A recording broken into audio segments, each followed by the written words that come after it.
and I saw from it that he had been trying to teach Mysy to write. The paper consists of phrases such as "Dear son Cree," "Loving mother," "I'm taking my foot wheel," "Yesterday," "Blanket," "The pizza's near done," "Mr. Dishart," "Come home, Cree." The grinder had left this paper with his mother, and she had written letters to him from it. When Daniel Wilkes objected to keeping a cranky old body like Mysy in his house, Cree came back to Thrones and took a single room with a hand loom in it. The flooring was only lumpy earth, with sacks spread over it to protect Mysy's feet.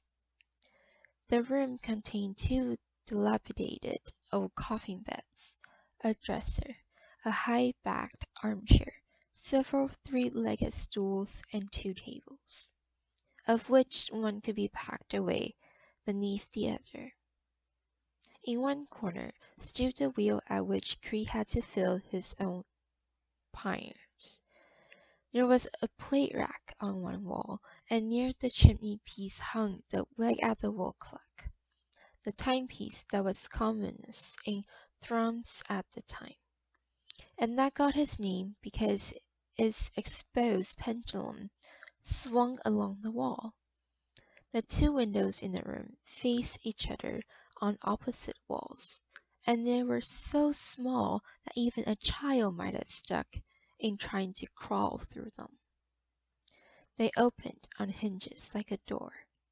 In the wall of the dark passage leading from the outer door into the room was a recess where a pan and a pitcher of water always stood wetted, as it were, and a little hole known as the bowl in the wall opposite the fireplace contained Cree's library. It consisted of Baxter's Sayings, Rest, Harvey's Meditations, The Pilgrim's Progress, a work on folklore, and several Bibles. The Saltsbucket or Saltzbucker stood at the end of the fender, which was half an old cartwheel. Here Cree worked, whistling over the water for Charlie to make Mysy think that he was as gay as a mavis. Mysy grew querulous in her old age, and up to the end she thought of poor Don Cree as a handsome gallant. Only by weaving far on into the night could Cree earn as much as 6 shillings a week. He began at 6 o'clock in the morning, and worked until midnight by the light of his cruzie. The cruzie was all the lamp Thrums had in those days, though it is only to be seen in use now in a few old-world houses in the glens. It is an ungainly thing in iron, the size of a man's palm, and shaped not unlike the palm when the contracted and deepened to hold a liquid. Well oil, lying open in the mould, was used, and the wick was a rash with the green skin peeled off. These rashes were sold by herd boys at a halfpenny the bundle, but Cree gathered his own wicks. The rashes skin readily when you know how to do it.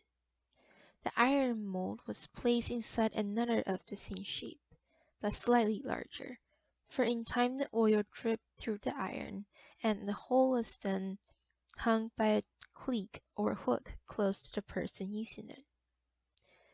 Even with 3 wicks it gave but a stime of light, and never allowed the weaver to see more than the half of his loom at a time.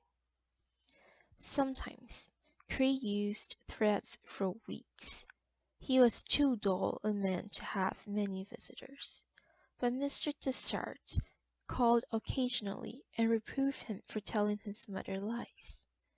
The lies Cree told Mysy were that he was sharing the meals he won for her, and that he wore the overcoat which he had exchanged years before for a blanket to keep her warm. There was a terrible want of spirit about Grinder Queery.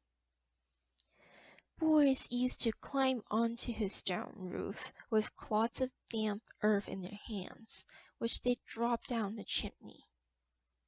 Mysy was bedridden by this time, and the smoke threatened to choke her. So Cree, instead of chasing his persecutors, bargained with them. He gave them fly hooks which he had fussed himself, and then he had nothing left to give.